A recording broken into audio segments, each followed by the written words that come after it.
I'm really glad we don't videotape while we record. I feel like 90% of the time I'm making weird faces.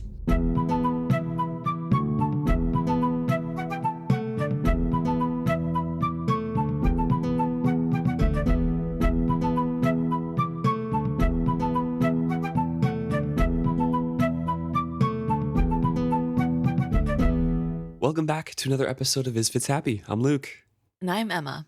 And we're discussing Chapter 15, Serpent Ship, this time. And we're with the Serpents to start with. Yes. I haven't heard from them in a while. Yeah, we're with Shreever. Last time we heard they were following that white serpent who had encountered She Who Remembers to She Who Remembers, and that serpent is still at it with his doom and gloom and hates everything, and he's like, call me Carrion and I'll call you Corpse. And Yeah. he's leading them there, but he's trying to provoke all of them to kill him, basically, and Maulkin is just being patient and like, no, he's going to lead us to She Who Remembers. We have to keep him alive, even if he is Really a prick. annoying. Yeah. And that's where we are. No one trusted him, Shreever is saying. Caesaria's mad. Shreever's mad. Shreever's thinking that if she was Maulkin, she would have killed him multiple times over by now. Right. Because he's just provoking everybody. Yeah. And not only is he being annoying and like calling them all corpse, but he's also taking food away from other people and letting his toxins float in the middle of the night, and he sleeps in the middle of the pack, so everybody has to drink his fish killing poisons, which I guess is uncomfortable. And he's just being extra annoying, so everybody's tired and hungry and mad. But the cruelest torment was that he held back the memories that She Who Remembers had given him. When the Tangle settled for the night, anchoring themselves together, they talked before they slept. Bits of memories from their dragon heritage were brought forth and shared. Often what one lacked, another supplied. And so their moments were knitted up like threadbare tapestries. Sometimes the mere naming of a name could bring forth a cascade of forgotten fragments from another serpent. But Carrion always held back, smirking knowingly as the others groped through their weary thoughts. Always, it seemed, he could have enlightened them if he chose to. For that, Shreever longed to kill him. So they're trying to recall things, and slowly Shreever gives an example of one of these conversations that they slowly piece together some things. But, the white serpent just holds back nothing. Holds back everything. Holds back everything and provides nothing. Yes. So it is really frustrating, and especially because we know, after having spent time with these serpents, that they really, I don't know, the memories are a big part of their culture, I guess. And especially because they were so close to losing all their memories, that having what little memories they do is really important for them to keep them. And so to try to keep them, they are continuously helping others fill in the blanks. And the example used on Carrion being a jerk is about a desert that they had to fly over, a desert with black sand. Yours says black? Yeah. Really? Well, it just says the hot sands at first, but then later, as they keep talking. For me, it says, Shreever keenly recalled the anticipation. Once the sands changed from gold to blue, you were nearly there, and beyond the blue sand was something worth the long, foodless flight, something worth risking the dangers of sandstorms to reach. But they couldn't remember that. No, you're right. It's gold to blue. Blue? Okay. Yeah, I misremembered. Okay, I was...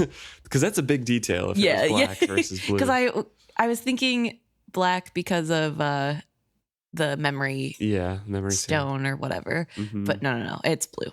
Yeah, which is also a big detail, and I don't think we ever hear about more blue sand at any other time. Sadly. But apparently it's very hot sand, and you have to burrow into it to make sure that you lift up the cooler layer. Wait, the white exclaimed in sudden excitement. Oh, I know what it was. Beyond the blue sand was, it was so beautiful, so wonderful, so joyous a thing to find. It was He swiveled his head, his scarlet eyes swirling to be sure of every serpent's attention. Dung, he declared happily, great mounds of fresh, brown, stinking dung. And then we declared ourselves the lords of the four realms, lords of the earth, the sea, the sky, and the dung. Oh, and how we wallowed in our greatness, celebrating all we had conquered and claimed. The memory stands so clear and shining. Tell me, Caesarea corpse, does not this all memory stand out most clearly, most... It was too much. Caesarea's orange mane lifted, and he lunged at the white, jaws wide. Almost lazily, Maulkin rolled his body to come between them. Caesarea was forced aside. He would never challenge Maulkin, but he roared his frustration at the surrounding serpents, who gave him space for his wrath. Why must we tolerate this ill-begotten slime? He mocks our dreams and us.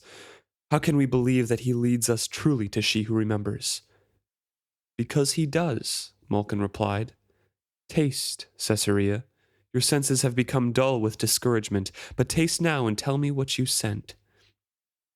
Most of the others imitated Caesarea as he tastes the water. And for a time, Shreever only scented their own Tangle. Then it wafted to her, unmistakable for anything else. The taste of one who carried memories locked in her flesh, floated faint in the water. Shreever worked her gills frantically, trying for more of the elusive flavor. It faded, but then a stronger drift reached her.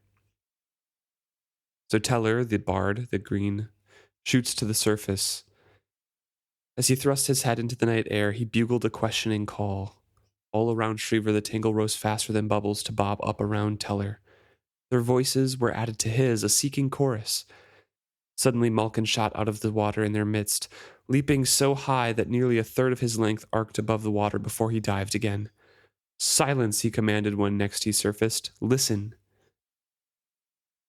So they listened, and then, pure as light and sweet as flesh, a voice rose in the distance. Come, she sang, come to me and I will give you knowledge of yourselves. Come to She Who Remembers, and your past will be yours, and with it all your futures. Come, come. Teller trumpeted an eager response, but hush, Maulkin bade him sternly. What is that? For a second voice had lifted in song. The words were oddly turned, the notes shortened, as if the serpent who sang had no depth to her voice. But whoever she was, she echoed the call of She Who Remembers. Come, come to me. Your past and your future await you. Come, I will guide you. I will protect you. Obey me, and I shall see you safely home. Once more you shall rise. Once more you shall fly. And so Maulkin says, we go. But with caution. Something else is there and we don't know what it is, but we go. Yeah, this is big. They're finally going to meet up with She Who Remembers, which is who they've been searching for a really long time. Mm-hmm. And this places us at the time when Kennit comes out and hears the ship singing, and it sounds like a storm and rushing water. So I think that's really interesting too, to know that like the timelines are matching up. I like when that happens, when it's like, oh, I can like pinpoint, there it is. But we have this moment where the serpents are finally getting an answer, I guess. Yeah, definitely. And the white serpent that's with them is saying that they're all fools, but he is a fool as well because he's still going with them. Yeah. But I think deep down, like, yes, he feels as if his race is doomed, right? And he has that intense despair when She Who Remembers gives him all his memories. But deep down, he still has a little bit of hope. Right. Right? So now he's going back with them. Yeah, it's really interesting because he spent this whole time trying to get everybody to kill him. And now he's like, I guess I'll go. And I'm wondering too, so whenever Maulkin says, taste the scent in the water or whatever, see what you smell, when it says that there's that faint waft of the like memories or whatever, is that the ship or is She Who Remembers? I think She Who Remembers. Okay. And her toxins. Okay. That's what I would assume. Okay. I was wondering if like the faint, because it says there's faint and then a stronger one comes by. So I was wondering if it was like the ship and then She Who Remembers. I don't know if it matters, but Doesn't really matter, but I mean, you can believe that if you want, I Yeah. guess. Doesn't 'Cause hurt there's, anybody. yeah, it doesn't hurt anybody, and there's nothing really differentiating the two. Right. But yeah, they also hear Vivacia, they hear Bolt singing and are cautious Hmm. of that song as well. Yes. But they're going. And She Who Remembers is our next point of view. Bolt is urging her to stay next to the ship, but She Remembers has to, like, feels like she has to dart ahead Yeah. and meet them because this is kind of her destiny and her thing. So she goes up and she is kind of ashamed of who she is at the moment because she should have been twice the size that she is right now, powerfully muscled, but she's doing it anyway. This is her task. So she meets them. She allowed her body to sink beneath the water and finned there, awaiting them. The leader, a battered serpent that glowed with the fire of his false eyes, came forward to meet her fang to fang. The others fanned out around them, with all heads aligned toward her body. Beneath the turbulence of the sea's waves, all hung there, as motionless as swimming creatures can be, as they held themselves in even spacing and careful alignment. They were many organisms, soon to be one, united in the racial memory of their kind. She opened her jaws wide, exposing her teeth in formal greeting. She shook her mane until the toxic ruff of the spikes around her throat stood out in its full glory. Rigorously, she controlled herself. This was not the awakening of a single serpent. This was the resurrection of an entire tangle. So they meet Maulkin and She Who Remembers, and they discuss, well, She Who Remembers discusses in her own mind that she needs to mix with the leader of this tangle to use his link to all the other serpents to reach them all at once, to Right. spread out these memories all at once. It's not a one by one kind of thing. It's Yeah. a tangle. Yes. Yeah. So it seems as though the tangle of serpents is accustomed to the toxins of Maulkin. So mixing with Maulkin's toxins is the easiest way. Mm-hmm.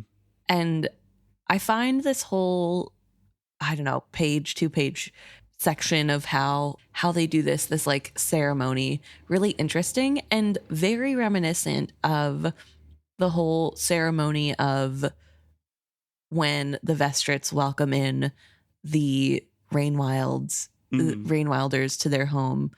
And there's like this whole song and dance where everybody's doing the proper thing. And Tradition, yeah. yeah. And I thought that was a really cool parallel where we have tradition being really important in these books and needing to go through specific rituals to do things. Mm-hmm. So I don't know. I really liked that. She Who Remembers and Maulkin mix their toxins, and She Who Remembers shares suddenly a lost generation's wandering. Pity sliced her soul. So few females left, and all their bodies so aged. Their souls had been trapped for decades in bodies meant for transitory use. Yet even as her hearts rang with pity, pride's triumphant trumpeting drowned it. Despite all, her race had survived. Against all obstacles, they had prevailed. Somehow, they would complete their migration, they would cast their cocoons, and they would emerge as dragons. The lords of the three realms would once more fill the sky. Maulkin is also kind of triumphant in this, and she, with great effort, begins to spin both of them around, directing Maulkin's body and kind of propelling their toxins out in the midst of this tangle. She was small, crippled, and tiring far too rapidly. She hoped her poison sacs held enough for them all. She stretched her jaws wide and worked the muscles that pumped the toxins from her mane. She strained, convulsively working the muscles long past the complete emptying of her sacs. Depleted, she toiled on, turning herself and Maulkin, using their bodies to disperse their mingled toxins to the entranced serpents. On she labored, and on past instinct, consciously pushing her body to its limits. She slowly became aware of Maulkin talking to her, telling her gently, "Enough, it is enough, rest, your duty is fulfilled." She longed to rest, but then manages to warn them, "I have awakened another one as well. The silver one claims our kinship. I am wary of her, yet she alone may know the way home." So before we talk on that, I do want to back up a little bit to whenever She Who Remembers knows the Tangle and joins consciousness, I guess, with Maulkin. She specifically says, so few females left and all their bodies aged. Their souls had been trapped for decades in bodies meant for transitory use. Decades is significantly less time than centuries. Right, but it can mean the same amount of time. You think so? It can. If you say trapped for centuries and you're thinking of 5 centuries, and you think of, oh, they're trapped for decades, and you think of 50 decades, it's the same thing, you know? I guess. Yeah. So we still don't know. I mean, Okay. I think the lifespan and how long they've been trapped is still completely unknown. Mm-hmm. But also, it can't just be decades within a century because way too much has changed. Way Yeah. too many lands have settled and trees have grown. You know, That's why way I was too much time. very confused. I was like, dang, this is not that long ago. There should be people alive that remember. Yeah, so I don't think it's as short as you're thinking the passage might suggest. Mm-hmm. I think we were still closer to our original guesses. Yeah. Okay. That's just what I wanted to bring up. Mm-hmm. So anyway, they now have their memories and she pushed herself to her limit. And warned them of the silver provider, but also told them that we can't just eat this person. Like Maulkin and the Tangle might have just willingly ate it, you know? So kind of protected Bolt, but also warned them against Bolt at the same time. Right. And I find it really interesting that Bolt isn't trustworthy to She Who Remembers. Like, what has happened between them that makes She Who Remembers wary? I think it's because, one, it's a mystery, right? Right. Bolt is a mystery. 2, probably withholding information. Because Bolt is like that. Yeah. And I think that's how Bolt commands the serpents later on, is like, oh, do this for me, and then I'll eventually lead you home. Right. And She Who Remembers is all about, well, we just have to go to the cocooning grounds now, right? This is our continuation of our species. Why are you withholding this information, kind of thing? So I feel like it's just the secretive nature and doing it for her own way. You know, like Bolt is trying to do it her own way rather than just go to the grounds now. Right. Exactly. Okay.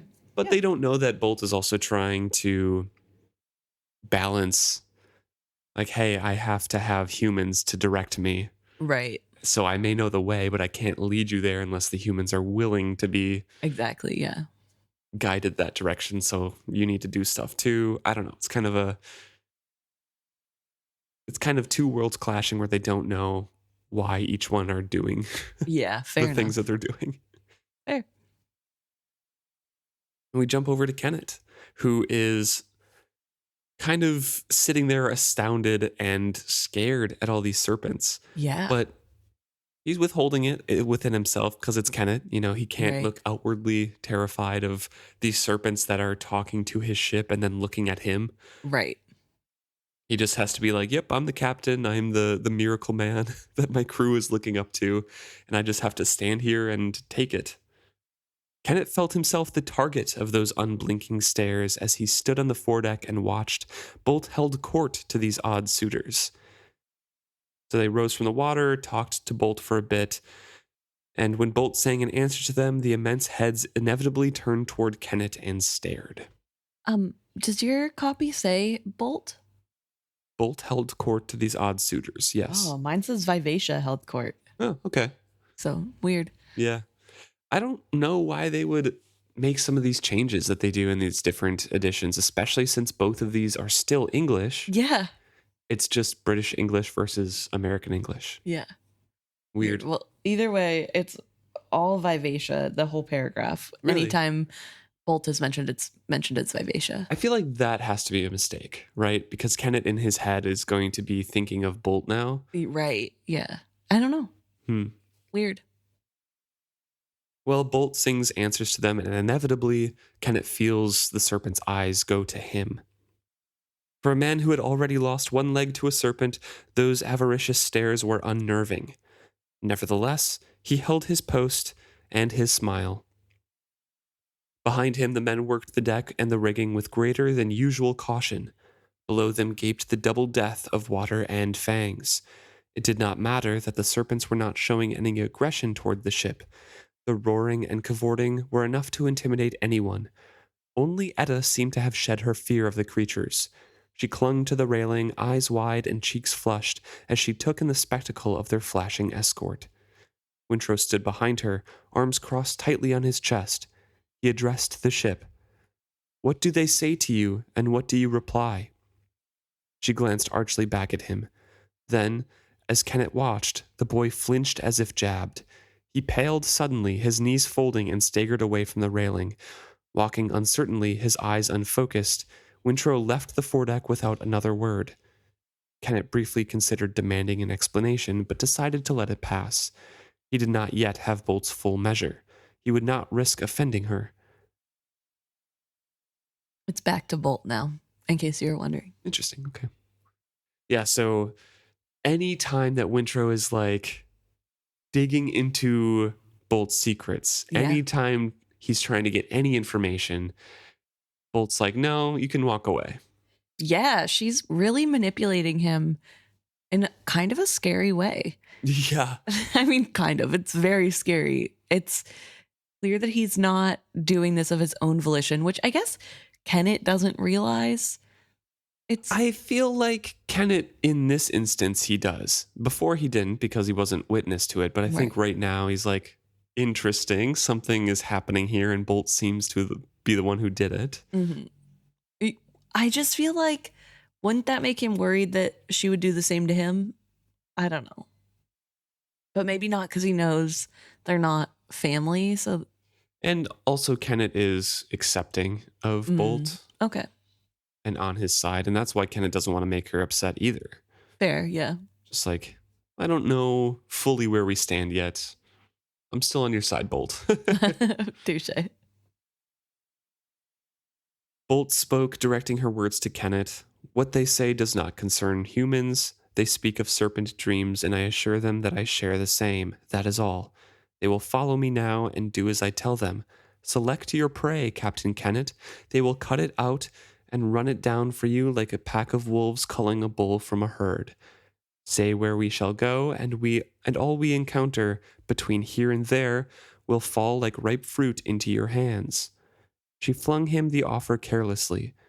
Kennit tried to accept it with equanimity, but he perceived instantly what it meant. Not just ships, but towns, even cities were his to plunder. And what does it cost me? Only what you ask for and when you ask for it? Exactly. The time for hesitation was past. You have it, he assured her quietly. I know, she replied. And now we switch back over to Wintrow. Yeah. Recovering in his room. Yeah. And Etta is concerned for him. Yes. But yeah, so Kennit fully agrees out loud now with Bolt that is their deal. Kennit is awed by the power that she offers him. Yeah. Well, I really think it took seeing what it would mean in front of him to grasp how good of a deal it is for him. Mm-hmm.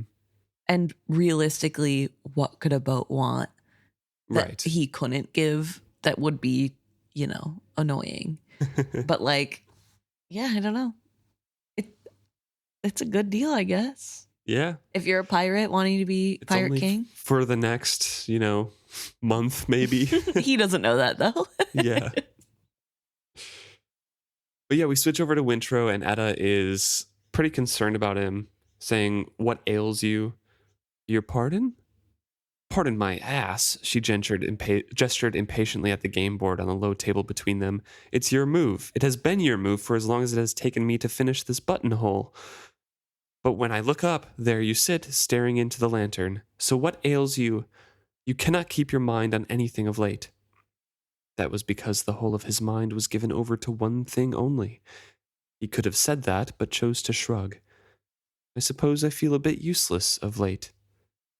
She grinned wickedly. Of late? You were always useless, priest boy. Why does it suddenly bother you? Now there was a question. Why did it bother him? So he kind of reflects internally that since Kennit took over the ship, he really didn't have any role. But now it's really getting to him for some reason. Vivacia had filled his heart. A bit late to realize that, he thought sourly. A bit late to admit that his bond with the ship had defined his life and his days aboard her. She had needed him, and Kennit had used him as the bridge between them. Now neither of them required him any more. His head still throbbed from her latest rebuff. So he's thinking in his head like, okay, before, I guess, I didn't have a role, but people needed me, and I had Vivacia to rely on. I had some purpose. Now that's been taken from me. People don't need me at all, and I still have no purpose.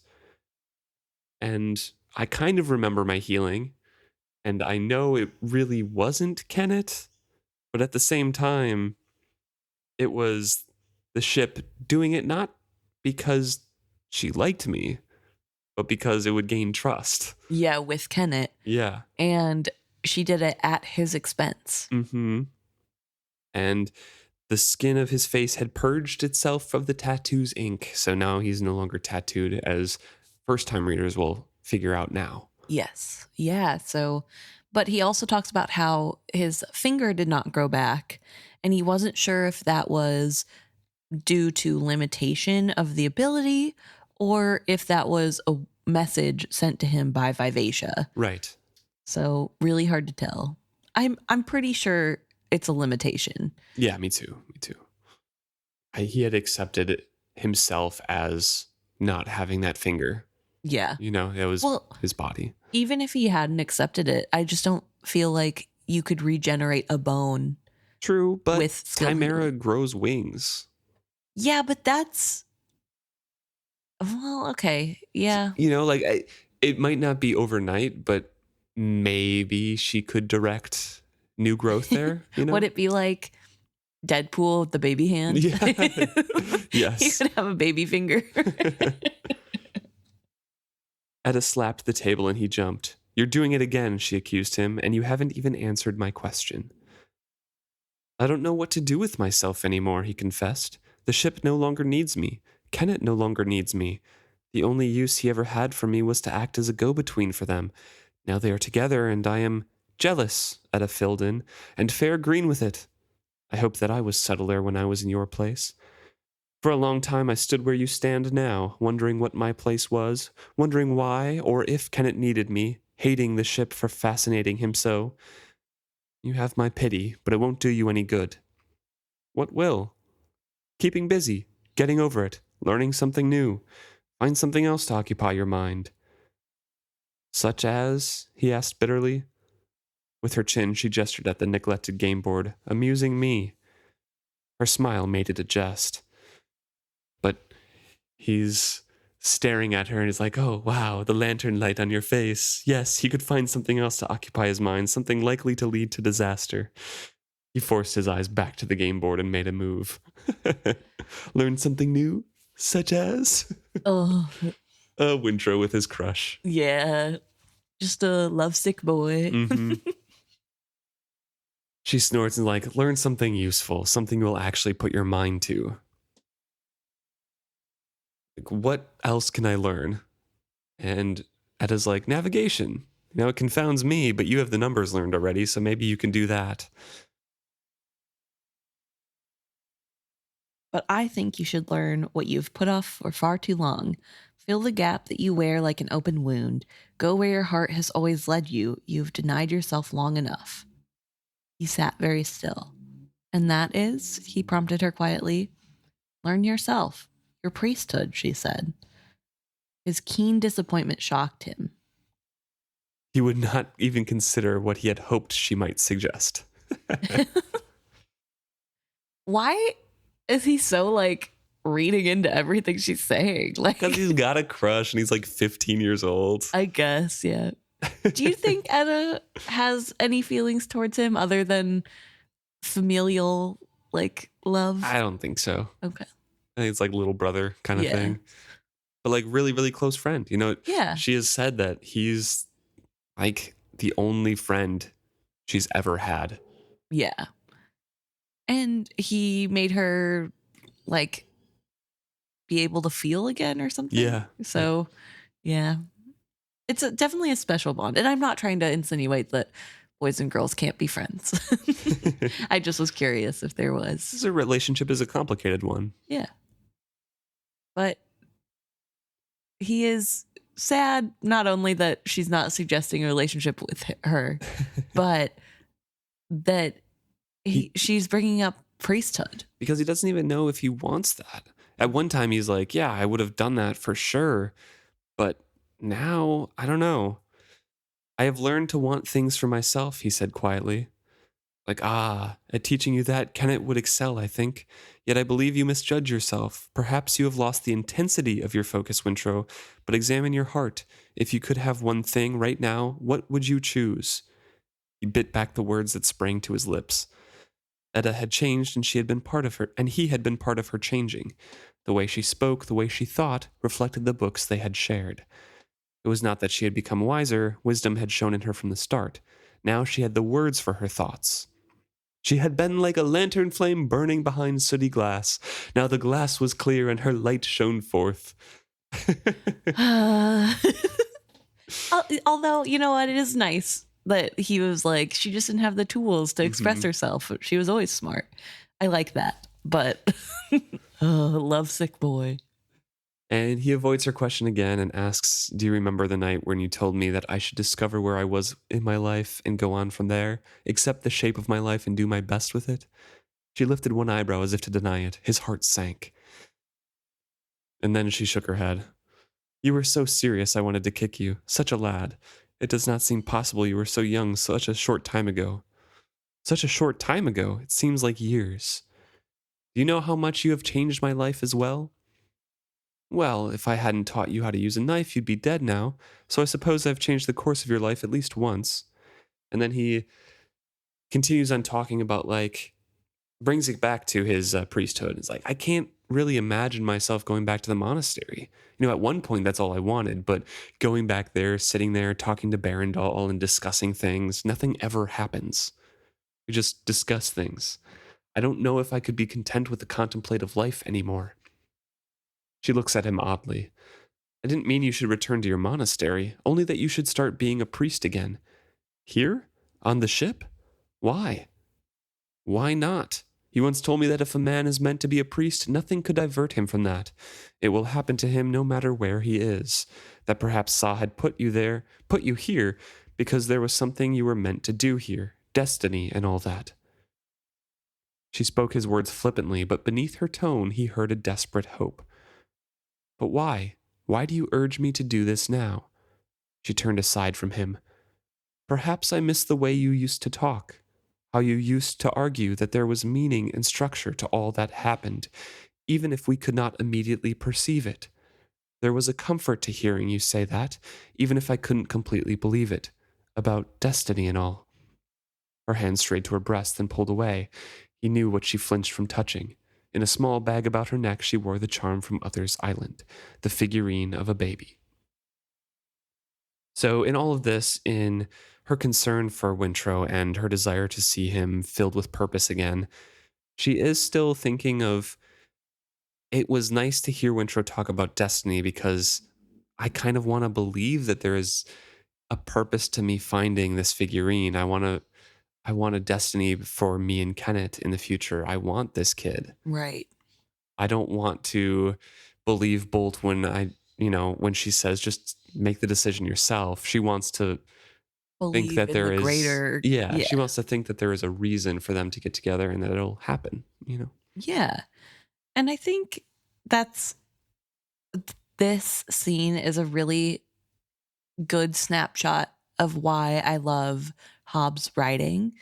Like, there's just such a multitude of reasons for Etta to do this, right? Like Yeah. it's so filled in and realistic. It's Mhm. not just the, oh, I care about you, or oh, I want Kennet's baby. Yeah, It's it's like, both. oh, It's, this is not just a plot device for Wintrow to think on his future. Yes. This is a character with motivations of their own that is multi-pronged. yeah. That's concerned for Wintrow and wants to be, and is driving that plot device for Wintrow, but Yeah. also causes Wintrow to think about, I haven't really given it much thought besides, it was important to Etta, but she has obviously given this a lot of thought about her child figurine too. Yeah. And And it creates even more nuance between them. Yeah. And I think that's what I really love about these books in general is that all of the characters are fleshed out like that. And like you said, it's not just plot device. It's not just, okay, this has to happen for the next plot point. Mhm. It makes sense that those characters would do that. And it just so happens that that drives the plot along. Mhm. It doesn't, yeah, I don't know. I just really like that about the writing. And it makes sense that Wintrow catches that nuance Yeah. and that meaning behind it because they are so close, and he is very introspective and can follow those kind of social cues of somebody Yeah. that he watches very closely. Yes. And it's really interesting to have him talk on this figurine where somebody who believes so much in destiny and the mystical, I guess, Mhm. seeing this figurine that Etta had shown him while he was recovering and thinking, I think it was just a trick of the tide. Like there's nothing to it. It's just a figurine that happened to be in her boot. Because he's heavily influenced by the serpent's memories and thoughts of the abominations. Yes. And so I And don't how know. they're just stealing the past memories and it's not actually telling the future. Yeah. So I find that really interesting too. That Mhm. aspect of like, he's not going to say that to her because he respects her. And if that's what she chooses to believe, that's fine. It doesn't hurt anybody for her to believe that. But he is secretly skeptical that it means anything. Yes. He says he could not share his opinion with Etta without affronting her, and affronting her could be painful. He began carefully. I still believe that every creature has a unique and significant destiny. She leapt to it before he could approach it gently. It could be my destiny to bear Kennit's child, to bring him into being a priest for the king of the Pirate Isles. It might also be your destiny not to, he pointed out. Displeasure flashed across her face, replaced by impassivity. He had hurt her. That is what you believe, then? No, Etta, I have no beliefs. Either way, I am simply saying that you should not lock your dreams onto a child or a man. Who loves you or who you love is not as significant as who you are. Too many folk, women and men, love the person they wish to be, as if by loving that person or being loved by that person, they could attain the importance they long for. I am not Sa, I lack his almighty wisdom, but I think you are more likely to find Etta's destiny in Etta rather than hoping Kennit will impregnate you with it. Anger writhed over her face, then she sat still, anger still glinting in her eyes, but with it a careful consideration of his words. Finally, she observed gruffly, It's hard to take offense at your saying that I might be important for myself. I might consider it a compliment, except that it's hard to believe you are sincere when you obviously don't believe the same is true of yourself. I love this so much. Again, I don't know. I just love this chapter, but I love the growth in their relationship and the fact that she doesn't just get up and storm off or attack him or yell at him. Huge growth from her. Yes, really big growth, but she especially as Wintrow's like affronting her could be painful. literally. But she knows him well enough now to know that he's not just like, he doesn't hate her. He's not belittling her. He's saying something that she needs to think on because that's how he is. Yeah. And I find it interesting that she does like take a moment, take a breath, and then go, okay, you are complimenting me, but like you don't believe it yourself, so why would I believe you about me? Yeah. And Wintrow's like, what? I don't believe it myself? And then looks hard at himself and he's like, oh my gosh, I don't. Yeah. Okay. But before we get into that, I do want to ask a quick question because I forgot to ask this before. But do you think that the baby figurine being in Etta's boot, is that a coincidence or is there magic to it? I don't know if I necessarily believe that there is magic to the figurine itself, Hmm. besides maybe how it was made, Right. because they're all Elderling make. But I do kind of believe in the Abomination's ability to kind of see the cycles of history through that. Right. They were deformed dragons themselves, Hmm. and they had She Who Remembers to relive the pasts, and kind of the White's philosophy of the world is that history is kind of a circle a lot of the time. Right. So I kind of believe that there is some truth to what they can prophesy, I guess, Hmm. prophecy. But in the figurine itself, no. In that she found it, maybe.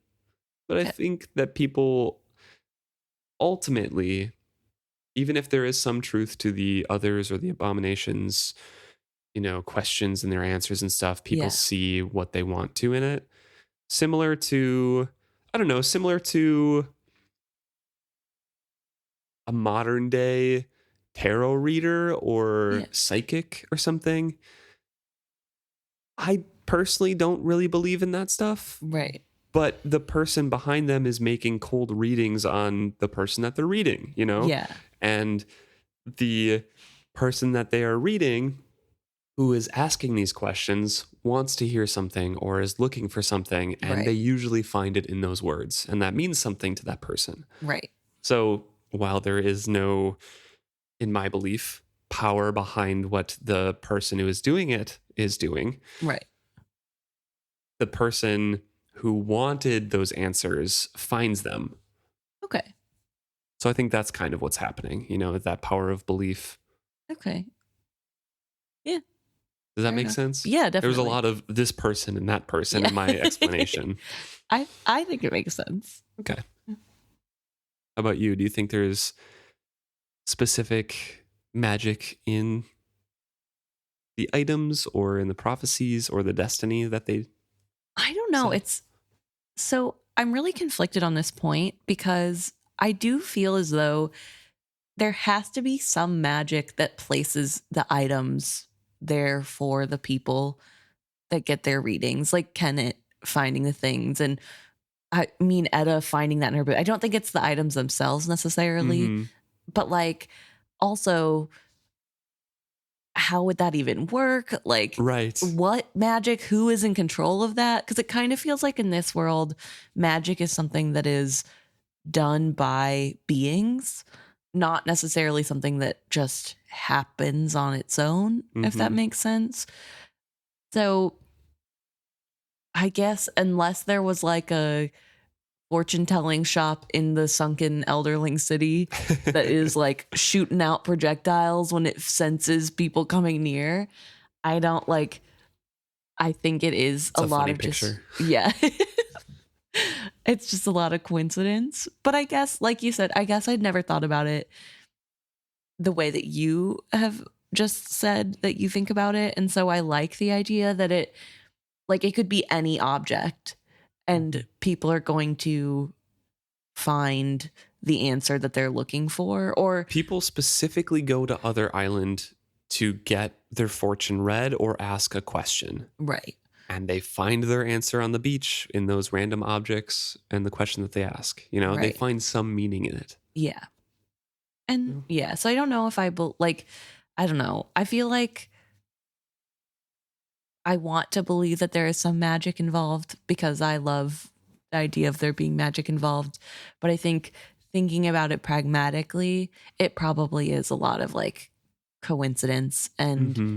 just being able to spin things in a way that makes sense. Like with Kenneth's items, they are all really random and they could mean anything. Some of them really helped him in that with his luck, like the Right. dead cats, and Yeah. the others are afraid of cats.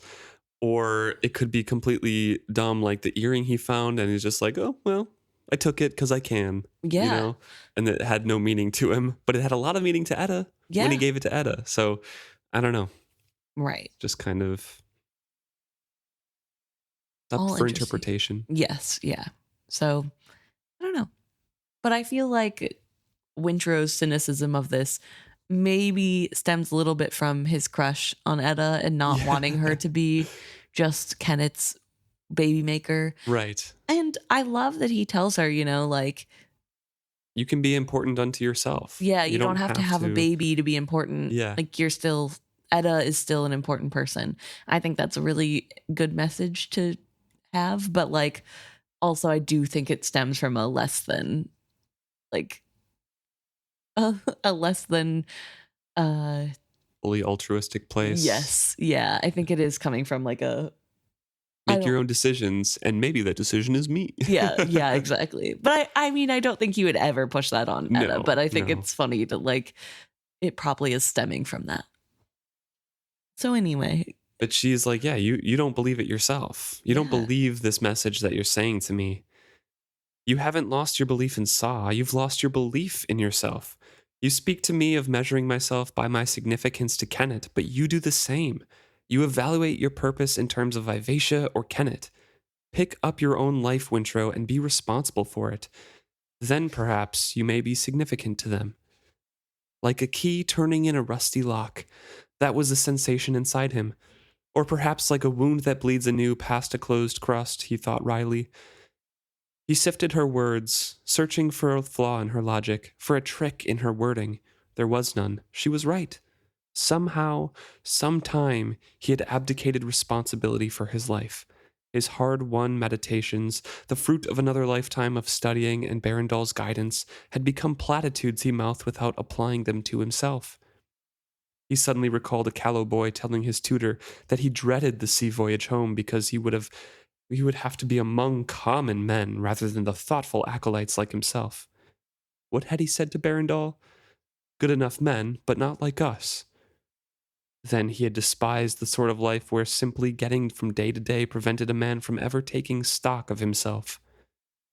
Barandal had hinted to him, then, that a time out in the world might change his image of folk who labored every day for their bread. So he's kind of introspective once again. Yeah. And her words open up that rusty lock inside of himself. Right. To contemplate, like, where did I lose that along the way? Which, like, honestly, day one of the trip, buddy. Like, I don't think so. I think it was when he became a slave. Yeah, I think you're right. Because he was doing the, like, taking stock in the beginning. Mm-hmm. He was doing his little prayers. His nightly, like, let me think back and forgive the day, you know? Yeah. So it was a slow trend, but his allowing life to happen to him, I think is what he says, what he'd say. Sometime he had abdicated responsibility for his life. That's been the whole time. Yeah. And he talks about, accepting his place that Saw has given him and all that, but he looks back on his life and reflects that, well, there was resistance in everything. He had set his will against his father, battled Torg simply to survive, and resisted the ship's effort to bond with him. He had allied with the slaves, but kept his guard up against them as soon as they became freed men. When Kennit came aboard, he had resolved to maintain his claim upon Vivacia despite the pirates' efforts to win her. And all the while he had simmered in self-pity. He had longed for his monastery, and promised himself that at the first opportunity he would become that Wintrow again. Even after he had resolved to accept the life Saw had given him and find purpose in it, even then he had held back. Layer upon layer of self-deceit, he now saw layer upon layer of resistance to Saw's will. He had not embraced his own destiny. He had grudgingly accepted it. Something was there. An idea, an illumination trembling at the edge of his mind, a revelation waiting to unfold. He let the focus of his eyes soften, and his breathing eased into a deeper, slower rhythm. Etta, gathers up the pieces and kind of the game and kind of leaves him to think. He's kind of thinking in that, and before that full, that meditation comes upon him, he's trying to accept what was forced upon him, Yeah. He was welcoming only what he found acceptable and grudgingly accepting what was forced upon him, and he's trying to reflect on that in his own life and be like, why am I resisting? Yeah. I find that sort of outlook on life so interesting of like, oh, it's all part of the plan and I should have accepted it all Mm-hmm. along. And I don't I know. don't I don't know if I like it. It fits know. Wintrow, It does fit Wintrow and it does but he's feel, yeah. just, it's gross looking back. He's like, oh, I fought against Torg. I shouldn't have done that. I should have accepted my Yeah, place. I fought against my father and I should have just accepted being ship's boy. And it's like, but then I don't know. Should you have? Yeah, I mean, I it's all guess weird. some of the things wouldn't have happened, but then you probably would have died because you would have been. You wouldn't have been a slave. Yeah, You know? I don't know. It's a whole thing. I personally don't like looking at life in that way, but I think it has value to Wintrow and helps him to accept what's happening to him in a way that seems helpful to him. I also feel like he is so weird. Can you imagine? You're in the middle of a conversation with somebody. He's barely responding because he's so introspective, thinking about it. And then you make a comment of like, you got to believe in yourself. You've lost yourself. And then all of a sudden he just starts like Zoning breathing out. heavy and his eyes go unfocused. Like, okay, I'm just going to go. All right, Wintrow. And Bye. he's just like, yep, okay. So I was wondering though, when he goes into his little eyes unfocusing breathing technique, is this skill related? I don't think so. I think it's just it may be tangentially, but like, I think it's just the way that the priests taught him how to meditate and reflect on things. And I guess that's probably also the beginning part of a trance to get into the skill mindset that he was working on, but I don't think it's specifically related to it. Okay. Because I also know that whenever he did this, when he was in awe of the beauty of that building that he went and saw on the island, that was like similar to this. And we had said that we thought it was skill related. Yeah, because he describes more of what he was doing there and it felt more like skill. Yeah, because he was like reaching into the building basically. But we don't get any more of this, like of him doing this. Yeah. So it could be, but we just don't know. I feel like it's just kind of a meditation. Yeah. We jump over to She Who Remembers now. And She Who Remembers is witnessing a scene where Wintrow is walking up to Bolt, and she recognizes Wintrow. She's surprised that he lived. A faint scent of fear tinged the water. Bolt feared this two legs? Mystified, the serpent drew closer. Bolt had begun as a dragon, that much She Who Remembers recognized, but no matter how vigorously Bolt might deny it, she was no longer a dragon, nor was she a serpent. She was a hybrid, her human sensibilities blending with her dragon essence and all encompassed in her ship form. I do want to ask before we go forward, why doesn't She Who Remembers consider Bolt an abomination in the same way that she considered the others on other island abominations? Because those are also dragons who have mingled with human. But this is something entirely new. Okay. Right? So, and She Who Remembers describes her as a mix between a serpent and a dragon, encompassed in her ship form. Okay. So I'm not sure. And I think they've retained, Bolt has retained much more of the dragon memories and communication skills than the abominations do. Okay. At least that would be my guess. And it's just a little bit more of a dire situation. Okay. So yeah, it's something new, something that hasn't been taught to them for generations.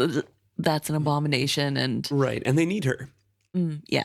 And that's why Bolt is still wary, but still willing to be by Bolt, right?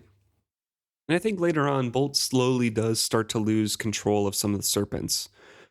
They like no longer fully obey her. Like some of them do, and some of them do things, but a lot of them are just exhausted and they can't. Right. But as they're doing this, She Who Remembers notices that Bolt does not want her there. She doesn't want her to witness this encounter, but Bolt doesn't care. Or sorry, she who remembers doesn't care. She's going to stay. She feels no compunction about remaining. Yeah, her duty was to the tangle of serpents she had awakened. If the ship were a danger to them, she would discover it. And Maulkin joins her. He did not bother to hide his intentions. I will know more. She tells us to be patient, that she is here to protect us and guide us home. She seems to know much of what has happened in the years since dragons filled the skies, but I sense that she withholds as much as she tells us. All my memories tell me that we should have entered the river in spring. Winter snaps at us now, and still she counsels us to wait. Why? So she who remembers and Maulkin are there to figure out more. Right. Just quick question. Why wouldn't they want to wait until next spring? Like, if they should be going up in spring and it's now fall turning into winter, why wouldn't they just wait until spring? It feels like a biological cycle. Okay. So maybe the need is there this year, but they would lapse after it passes. I don't know. Because we kind of determined that they aren't trying this every year, right? It takes a long time for them to do this. So that would be my guess, that like this is the year. And they've talked about like one more year and we might not be alive at all. Right. But I mean, I guess just knowing the season, spring is coming anyway. So why wouldn't it make sense to? Winter is coming upon them. Yeah, but spring is after winter. Yeah. So like, if they're supposed to get there in spring, but they can't survive winter in these waters. Remember, they always migrate south. Oh, okay. To the warmer waters. So they kind of need to do this while they're up here. Okay. They won't survive the migration again, is what I'm thinking. Okay. That makes sense. Besides, they have their memories now, so why wait? Like, let's just do it. True. Get it done. She who remembers says we must wait and discover if she's a danger or why she's withholding things. For now she has the alliance of the two legs. She claims that when the time is right she will use them to help us. But why then does she tremble at the very presence of this one? So above them, Wintrow is gripping the railing, and in essence he laid hands on the dragon's own body.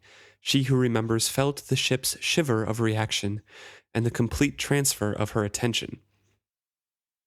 Good evening, Vivacia. Wintrow's voice was muted by water and distance, but his touch on the railing amplified the sense of his words. It carried through the ship's bones to she who remembers. I know you, said his touch. In the naming of the name that Bolt disdained, he claimed a part of her, and justly so, she who remembers decided, despite the ship's resistance to him. Go away, Wintrow. I could, but it would do no good. Do you know what I've been doing, Vivacia? I've been meditating, reaching into myself. Do you know what I discovered? Your beating heart. With callous cruelty, the ship touched him. She who remembers felt the clench of the boy's hands tighten as his heart skipped in its rhythm. Don't, he begged her convulsively. Please, he added. Reluctantly, the ship let him be. He says, you know what I found when I looked within myself. I found you, twined through me, flesh and soul. Ship, we are one, and we cannot deceive one another. I know you, and you know me. Neither of us are what we have claimed to be. So he was meditating, and he found Vivacia. Yeah. Bolt then says, I can kill you.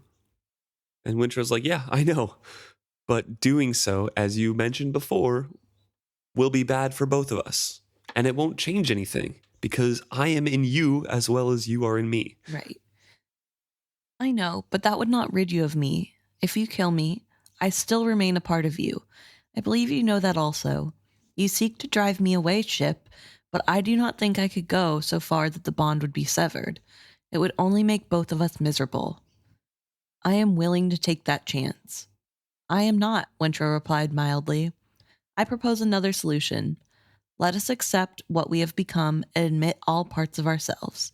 If you will stop denying the humanity in you, I will accept the serpent and the dragon in myself. In ourself, he amended thoughtfully. Something slowly built up within the ship as we're still from the perspective of she who remembers, so she can see or sense what is going on. Like venom welling in a serpent's spiked mane. But when she spoke, she spilled bitterness like an abscess breaking. A fine time to offer this Wintrow vestrit. A fine time. She struck him down like a dragon, flicking away an annoying gore crow.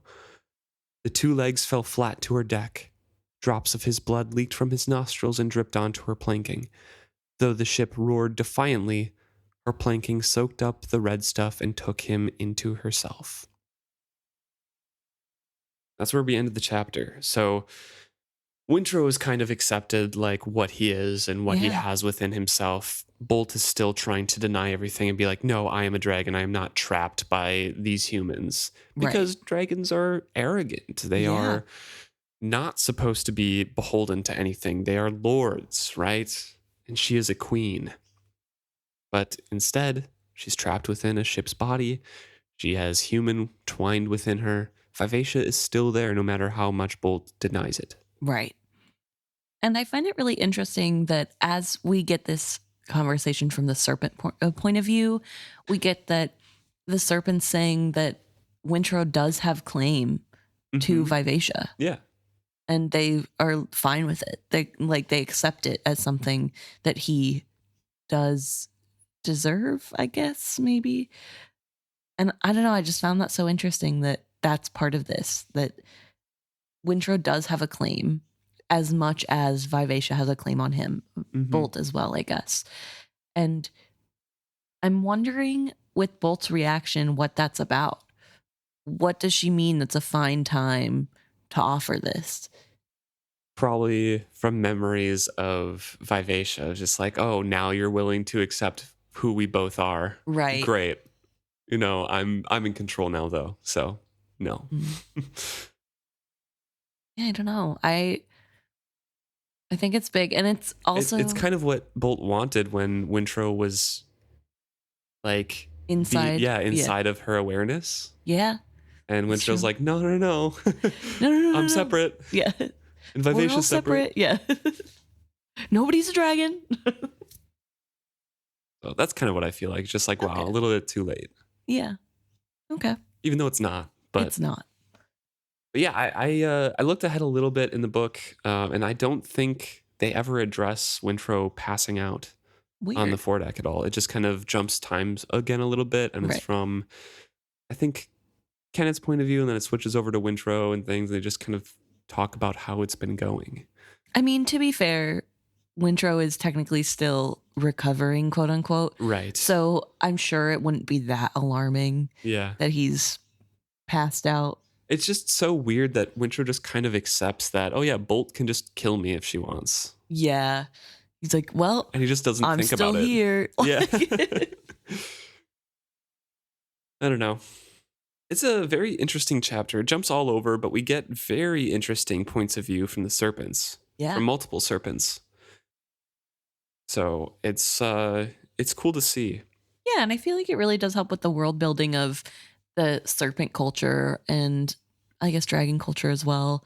And just sort of like how old and steeped in tradition that is as well. Yeah. And I think it really goes along with this theme of like, it can't stay that way. Like things have to change to continue on. Right.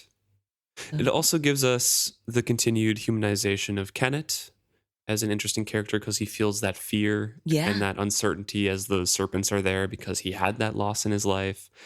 Even though now we know that Paragon and him had some exchange of memories and Paragon is kind of withholding some memories from Kennit. So even first-time readers can kind of understand that there's a little bit of weird memory magic going on with Kennit at this point.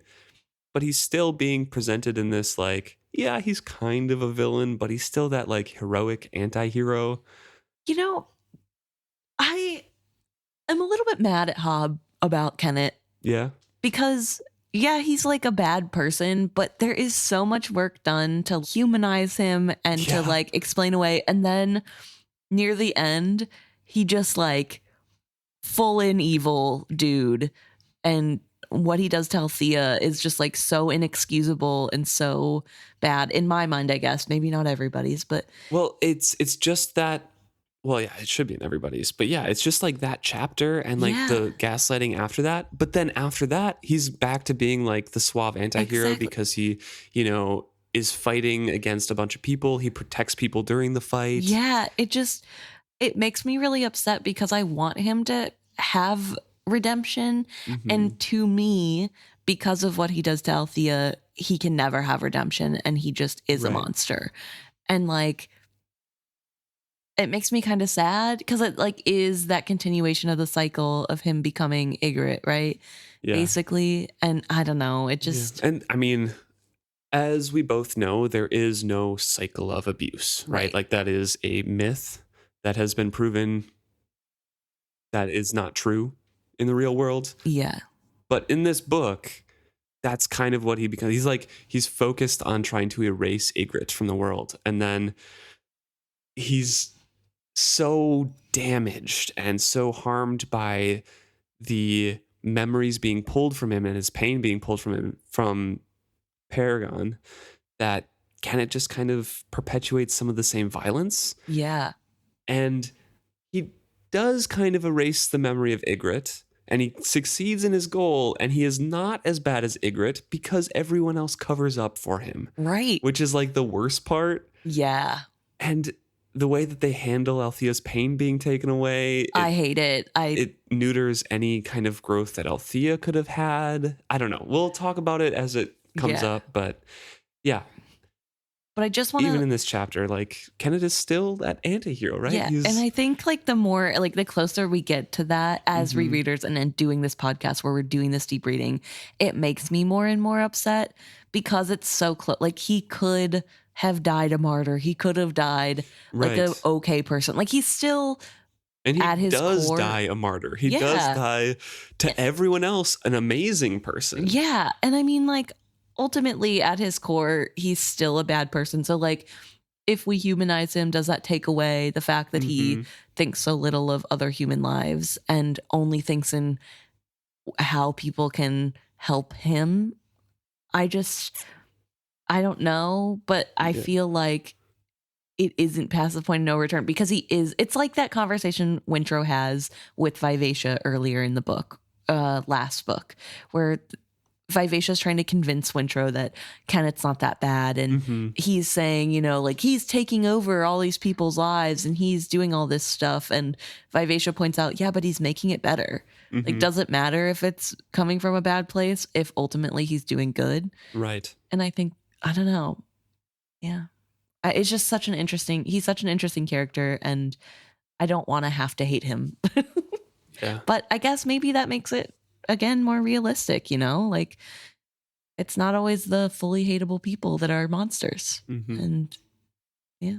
Yeah, we get a very unique perspective of Kennit in these books because we get to learn him from an intimate position, but everyone else in the world doesn't see that. Right. And we've talked about that perception of him too, Yeah. and how he has like the godlike, messiah like miracles happening. Yes, And yeah.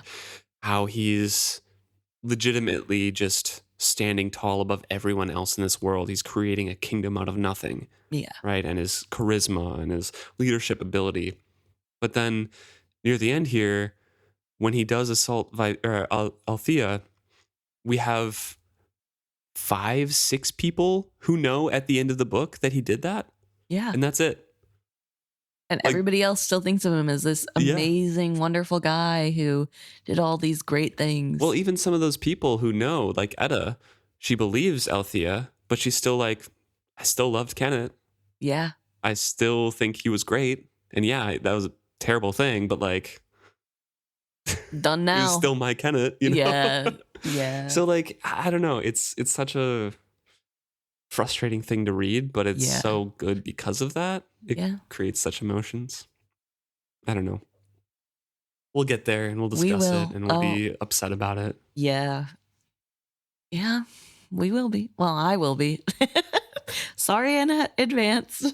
I don't think you have to apologize for being upset at that reaction or anything. Don't worry about that one, Emma. Well, thank you so much for tuning in. If you have thoughts on this chapter about how Bolt is interacting and holding back from these serpents, or Wintrow's introspection, please let us know. isfitshappy@gmail.com, or you can message us on any of our social medias: Facebook, Instagram, Twitter, /X, Threads, YouTube, all of those. Yeah, we always look forward to hearing from you guys.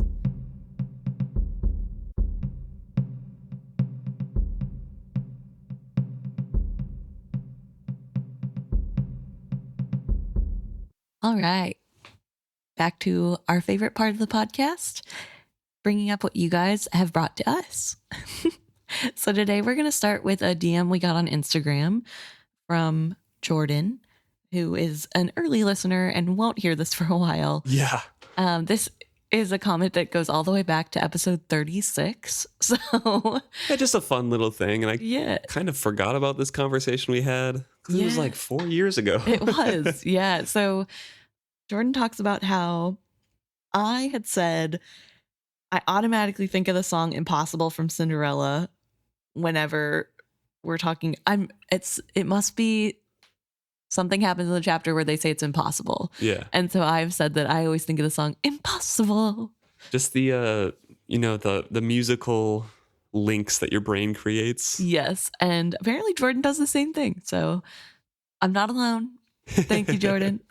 Impossible is a great song. If you still haven't listened to it, go out there, listen to it. What is it, like the early 2000s or 1990s Brandy Cinderella? Yeah. That's, for me too, pops in my head. Mm-hmm. It's so good. It's Impossible. such a... We're playing for a pumpkin to become a golden carriage. Yeah. I clearly still remember the words. But thank you, Jordan. And I hope you continue to enjoy our random tidbits. Then we'll move on to a comment we got on Threads. Yeah, from CB Artnik. Yes. And this is in response to a question I asked on episode 217, which is Surviving, the name of the chapter. Yeah, it's when Malta is with the satrap, kind of accepting what she has to do to survive. Yes. Right? And I think she goes to the captain. Comes back. Is that chapter? Or is it the one after? I think it's that. Yes, it's that chapter. Yeah. Mm-hmm. So I had asked the question on Threads, why doesn't the satrap realize the danger he is in? Because this is a question that I feel like I always have when I read this, that we don't talk about too often. Yeah. And he is so sure that he is safe because he's satrap and that everything's going to be fine. Honestly, I think it's because of that. He's a spoiled, he was raised in power. He just doesn't realize that anybody could do anything to him. Yeah. Yeah, fair enough. But we got the response by CB Artnik, who says, he's one of those people not living in the same reality as everyone else. I worked with someone like that. Mind-boggling how very different our experience of the same event was. Honestly, could not have Malta's eventual patience with him. True. Yeah. I mean, yeah, Malta is kind of a saint for having the patience to not have killed him literally right now. And she just continues to, be like, yeah, you're so great. It's because you're strong. Like, love her for that. Yeah. But yeah, I do think that's fair. I think he is sort of in his own world in a way. Mm-hmm. Yeah, definitely. I mean, he was raised in a different world than everyone else in the world. Yeah. So I guess it makes sense that he wouldn't be able to see the danger, but I did think that was a very astute comment. So thank you for that. And then finally, we're going to end with a conversation on Facebook from Degenhart. Yes. So, yeah, Degenhart wants to talk about how we were discussing Rain's feelings about Malta and everything like that. Yes. So, Degenhart is kind of... He's a little bit concerned about how we addressed Rain's reaction to Malta potentially being dead. Yes. Because it feels like we might have been making fun of him, but like... For his emotions. But like being okay with Kefria having hers. Right. And it's fun to make fun of fictional characters in general. And I agree with you, Degenhardt, it is. But it felt a little bit too harsh on him for being like potentially maybe being the man having the feelings. Right. As opposed to a woman having those feelings. And we just want to talk about that and clear that up. Yeah, definitely. Because it is important to call out things when they come out incorrectly and to be able to,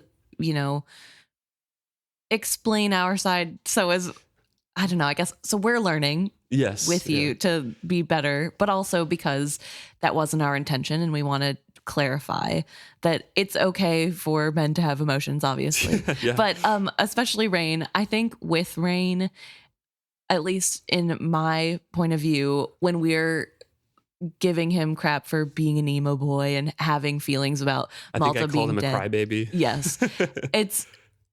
It's totally valid that he has those feelings, that he is upset that the person that is the love of his life has died. And of course, that's really traumatic and you're going to have feelings. I think that's fine.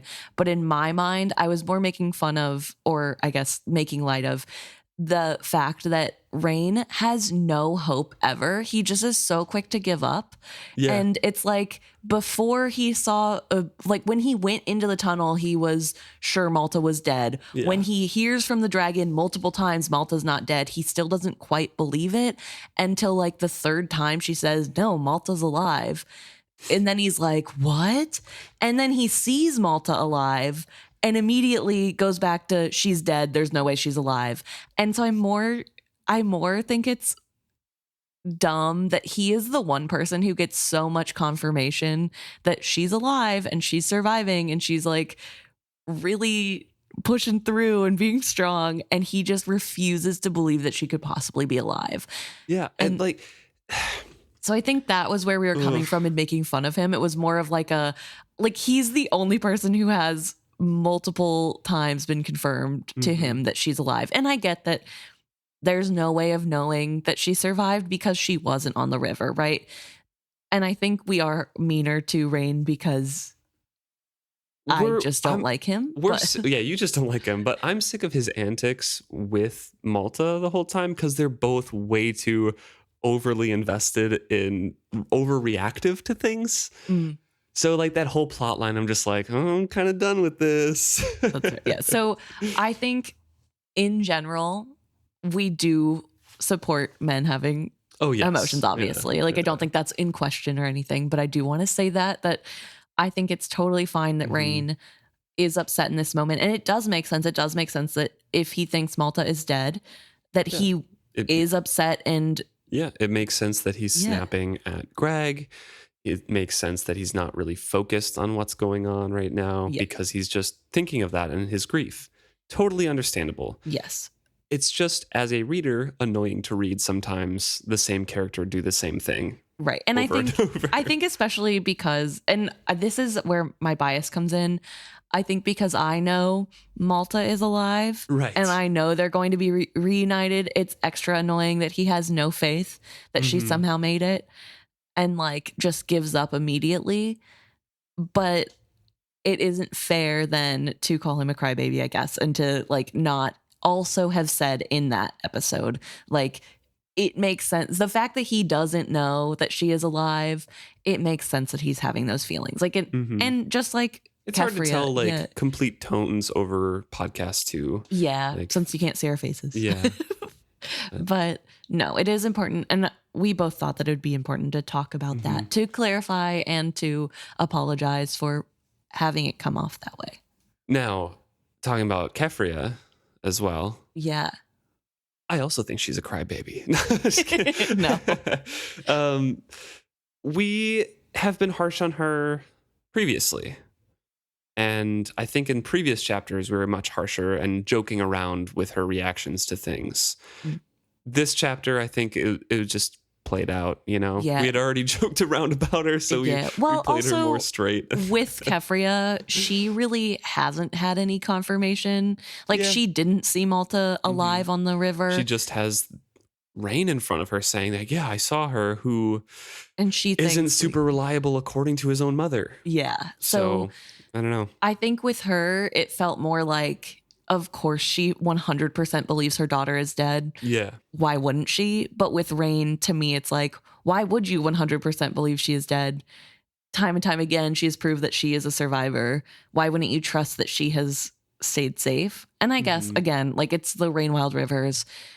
He doesn't know that this boat is like a special Elderling made boat, although he should, because she came out of the Elderling city. Where else would she have gotten the boat? Yeah. So like, I don't know.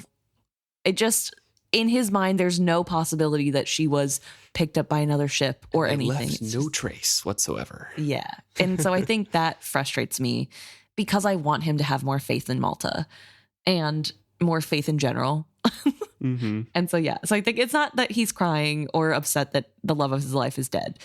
It's how he acts, who he is personally. But yeah, I don't know. Yeah. So we hear you, Degenhart. Thank you for bringing up this topic for us to discuss it. Yeah. Just want to let you know that maybe we are a little abrasive and it comes across that on the podcast sometimes, but for most of those times we're joking with one another, and that we apologize. It is hard to see. Yeah. And we're not trying to belittle people's ability to have feelings. Right. No. And we definitely, don't feel as though Rein can't have emotions. Right. Totally. Because he's had emotions for all of the books. Yes. And yeah, I don't know. Yeah. But it isn't fair of us to make fun of it without also explaining in detail more. That that's the hard part, I think, whenever you like, because Luke and I obviously are in a relationship. We've known each other almost 8 years now. We don't always have to go into detail to like talk about what we're talking about, but obviously you all have not known us for 8 years. You have not been part of this relationship, so we need to, especially on the podcast, be sure that we're making it clear what we are making fun of and not just assuming. Yes. Yeah. So it's a good thing to talk about, a good thing to bring up. So and it's a good thing for us to keep in mind. Yeah. So thank you, Degenhart. And thank you, Ellen, who is the one who originally brought up the topic of us being too hard on Rein, so that Degenhart could feel comfortable to come forward and have say his opinion on the matter. Yeah. So thank you, everyone. We love hearing from you, whether it is a happy or feedback or whatever. We appreciate it all. And yeah, we look forward to hearing from you again soon. And honestly, feedback is great in general. So anything, even about the format of the podcast, what you want to hear more of us doing, what you dislike us doing in the podcast, anything like that. It's always helpful. We want to make, we have fun doing it, but we also want to make a good product for you guys to listen to, right? Yeah. So that's kind of where we're at. Let us know what works and what doesn't. Yeah. Thanks so much. Thanks, guys.